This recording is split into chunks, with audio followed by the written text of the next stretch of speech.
first time I looked at the section was in mid-January.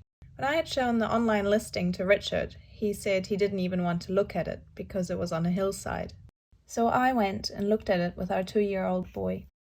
The driveway was really steep, and I was ready to discount it. But when I hopped out of the car and walked onto the section, it was so peaceful. Not something you easily find in Auckland, where the trend has become looking at a neighbor's fence. Certainly not something you can easily find in our price range. It looked like a challenging site, but the first challenge was convincing Richard to even look at it. I talked him into viewing it the same night, and his reaction was, "Nice outlook, but how can you build on it? And where would my garage go?" When you drive around Auckland, you certainly see a lot of houses on slopes, so it becomes a little less scary seeing so many people who took on that challenge at one point or another. Next challenge, after talking Richard into somewhat liking it, was buying the section. We went to the bank, did our research about the site, and made an offer. There was another offer on it, so it became a multi-offer situation. And even though the vendor liked our offer better, it still wasn't enough.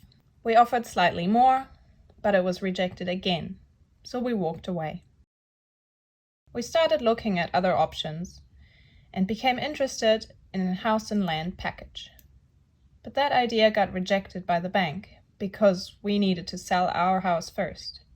To risk locking ourselves out of the housing market by selling and not having secured something, with prices going up and up every day, it just wasn't a risk we were willing to take.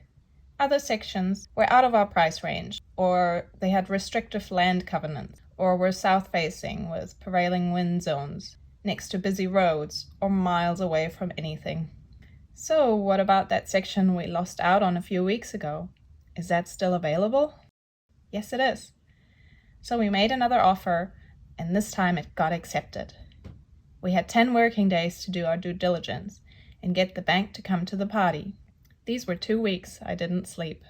Our bank came up with obstacles, one after another, and it was an absolute nightmare to get everything in order, even though the offer we made was well within the price bracket we had previously discussed with them.